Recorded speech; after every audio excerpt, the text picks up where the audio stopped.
The Memoirs of the Reverend George Whitefield, Chapter 5, From his preaching in Moorfields, etc., to his laying the foundation of the orphan house in Georgia, 1740. For several months after this, Moorfields, Kennington Common, and Blackheath were the chief scenes of action. At a moderate computation, the auditories often consisted of about 20,000. It is said their singing could be heard 2 miles off, and his voice near a mile. Sometimes there were upwards of 100 coaches, besides wagons, scaffolds, and other contrivances, which particular persons let out for the convenience of the audience. Having no other method to take, he was obliged to collect for the orphan house in the fields, or not at all, which was humbling to him and his friends who assisted him in that work. But the willingness with which the people gave, and the prayers which they put up upon throwing in their mites, were very encouraging. In the meanwhile, Mr. John Wesley was laboring with great zeal at Bristol, and his brother, Mr. Charles, in London and elsewhere. Mr. Ingham had been preaching in many churches in Yorkshire, Mr. Kinchin in Oxford, and Mr. Rogers in Bedfordshire. Thus the seed sown was gradually increased, and the embargo, which was now laid on the shipping, gave him leisure for more journeys through various parts of England, and God was pleased to crown his labors with amazing success. Some demur happening in Bristol, he went there for a few days, but Mr. John Wesley, who had now made progress in building the Kingswood School, and also had begun a room at Bristol in full power, now took him along with him and introduced him as a fellow preacher at Colchester and other places. Everywhere the word seems to sink deeper into the hearts of the hearers. Singing and praying were heard in Kingswood instead of cursing and swearing, and in many other places the fruits of righteousness evidently appeared. Many false reports were now spread abroad concerning him. Not a journey he could make, but he was either killed or wounded or died suddenly. One groundless fiction was continually invented after another, and the Bishop of London laid hold of this occasion for publishing a charge to his clergy to avoid the extremes of enthusiasm and lukewarmness. But amongst these discouragements he was not left without the countenance and friendships of several persons of influence. The embargo being taken off and upwards of £1,000 collected for the orphan house, he sailed the second time for America, August 14, 1739, with a family consisting of 8 men, 1 boy, and 2 children, besides his friend, Mr. Seward. After a passage of 9 weeks, he arrived at Philadelphia in the beginning of November, and was immediately invited to preach in the churches, to which people all denominations thronged as in England. Footnote: the effects produced in Philadelphia at this time by the preaching of Mr. Whitefield were truly astonishing. Numbers of almost all religious denominations, and many who had no connection with any denomination, were brought to inquire with the utmost earnestness what they should do to be saved. End of the footnote. From thence he was invited to New York by Mr. Noble, the only person with whom he had any acquaintance in that city. Upon his arrival they waited on the commissary, but he refused him the use of his church. Mr. Whitefield therefore preached in the fields, and on the evening of the same day, to a very thronged and attentive audience, in the Reverend Mr. Pemberton's meeting house, and continued to do so twice or thrice a day for above a week, with apparent success. On his way to and from Philadelphia, he also preached at Elizabethtown, Maidenhead, Abington, Burlington, and New Brunswick in New Jersey, to some thousands gathered from various parts, among whom there had been a considerable awakening by the instrumentality of a Mr. Frelinghuisen, a Dutch minister, and Monsignor Tenant, Blair, and Rowan. Footnote. Continuing from the previous footnote, such was the earnestness of the multitude to listen to spiritual instruction, that there was public worship regularly, twice a day for a year, and on the Lord's Day it was celebrated generally 3, and frequently 4 times. An aged man deeply interested in the scenes which then were witnessed has informed the writer that the city, not then probably a third as large as it is now, contained 26 societies for social prayer and religious conferences, and probably there were others not known to him. Memoirs of the Mrs. Hannon Hodge, published in Philadelphia, 1806.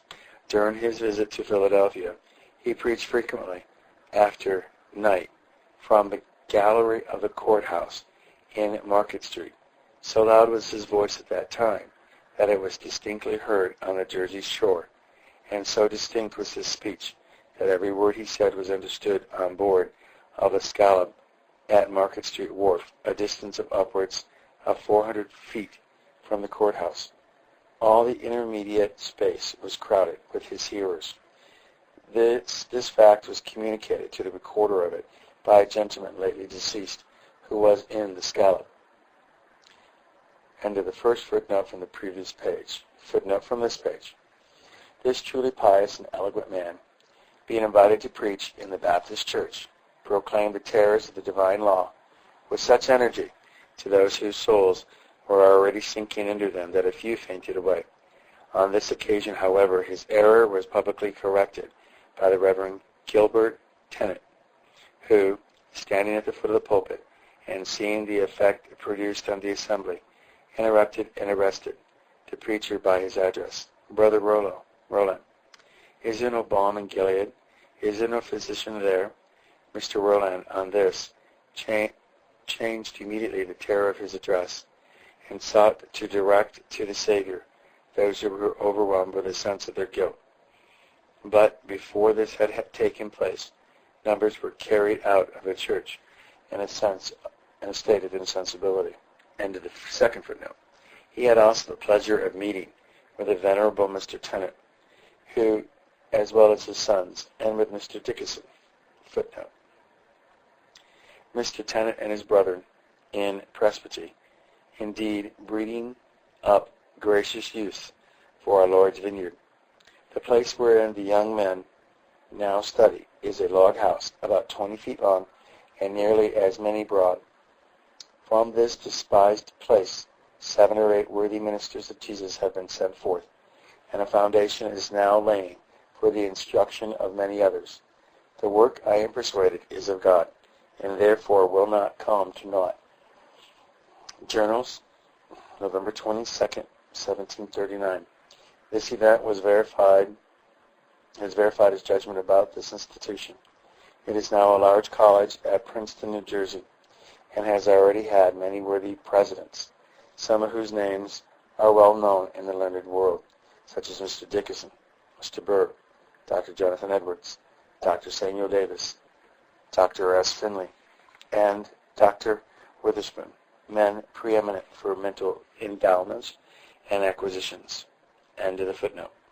It was no less pleasing than strange to him to see such gathering in a foreign land, ministers and people shedding tears, sinners struck with awe, and serious persons who had been much run down and despised filled with joy. Meanwhile, the orphan house affairs went on well.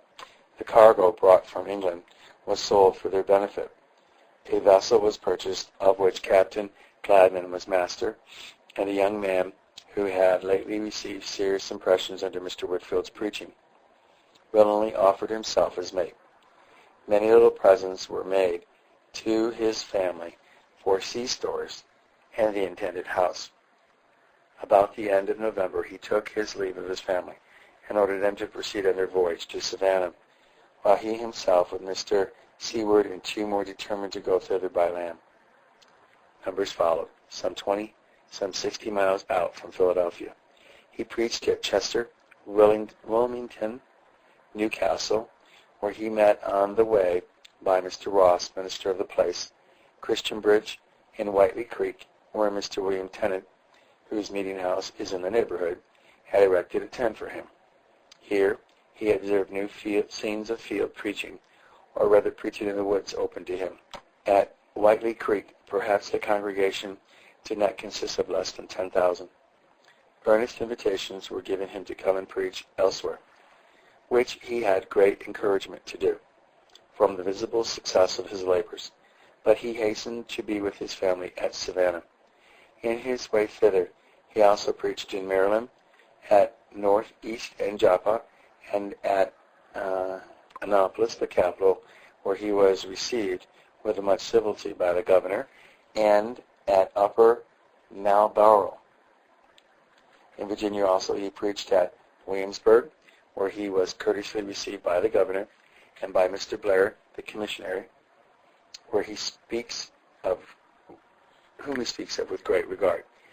When he came to North Carolina, he thought it seemed to be the greatest waste and the most uncultivated of spots, both in temporal and spiritual sense. Yet here, in a place called New Bern, his preaching was attended with an uncommon influence, and it was not without effect at Newton, on Cape Fear River, where many from Scotland among the congregation who had lately come over to settle in North Carolina. Immediately on coming into South Carolina, a visible change was observable in the manners of the people. And when he came to Charleston, which was on Saturday, January 3rd, 1740, he could scarcely believe but he was amongst Londoners, both in respect of gaiety of dress and politeness of manners. Here he soon perceived that by field preaching he had lost his old friend, the commissionary, who once promised to defend him with life and fortune. However, at the request of the independent minister, who continued his friend to his dying day, he preached in his meeting house. At the first sermon, all was gay and trifling, no impression seemingly made at all. But the next morning, in the French church, the scene was quite altered. A visible and almost universal concern appeared. Many of the inhabitants earnestly desired him to give them one sermon more, for which purpose he was prevailed upon to put off his journey till the next day, and there was reason to think his stay was not in vain. Next morning, he and his companions set out in a canoe for Savannah, and on their way for the first time lay in the woods upon the ground near a large fire, which keeps off wild beasts, upon which he makes this reflection: all emblem, I thought, of the divine love and presence, keeping off evils and corruptions from the soul. On his arrival at Savannah, January the 11th, he was very happy to meet his family, who had reached there 3 weeks before him, and to find by letters from England, New York, etc., that the work of God prospered. But it was a melancholy thing to see the colony of Georgia reduced even to a much lower ebb than when he left it, and almost deserted by all but such as could not well go away. Employing these, therefore, he thought would be a singular service, and the money expended might be also a means of keeping them in the colony. Before his arrival, Mr. Habersham had pitched upon a plot of ground for the orphan house of 500 acres, about 10 miles from Savannah, and had already begun to clear and stock it. The orphans, in the meantime, were accommodated in a hired house. On this, many years after, he makes the following reflections: had I proceeded according to the rules of prudence, I should have first cleared the land, built the house, and then taken in the orphans. But I found their condition so pitiable, and the inhabitants so poor, that I immediately opened an infirmary, hired a large house at a great rent, and took in, at different times, 24 orphans. To all this I was encouraged by the example of Professor Franke. But I forgot to recollect that Professor Franke built in Glaucha in a populous country, and that I was building in the very tail of the world, where I could not expect the least supply, and which the badness of its constitution, which every day I expected would be altered, rendered by far the most expensive part of all his Majesty's dominions. But I had received more and ventured less. I should have suffered less, and others more. The first collection he made in America was at the Reverend Mr. Smith's meeting house in Charleston, whither he went about the middle of March to see his brother, the captain of a ship from England. He was desired by some of the inhabitants to speak in behalf of the poor orphans, and the collection amounted to £70 sterling. This was no small encouragement to him at that time, especially as he had reason to think it came from those who had received spiritual benefit by his ministrations. Having returned to Savannah, he went to the spot of ground where he intended the orphan house should be built, and upon the 25th of March, 1740, laid the first brick of the great house, which he called Bethsaida, an example, a house of mercy. Footnote: long after this he writes, "Blessed be God, I have not been disappointed in the hope that it would be a house and a place of mercy to many, both in respect to body and soul." End of the footnote. By this time nearly 40 children were taken in, to be provided with food and raiment, and counting the workmen and all, he had near 100 to be daily fed. He had very little money in the bank, and yet he was not discouraged, being persuaded that the best thing he could do at present for the infant colony was to carry on the work. End of chapter 5, having been read by Peter John Parisi, also known as Brian Dean. None of my audios are copyrighted. Please feel free to make as many copies as you desire, to the glory of God.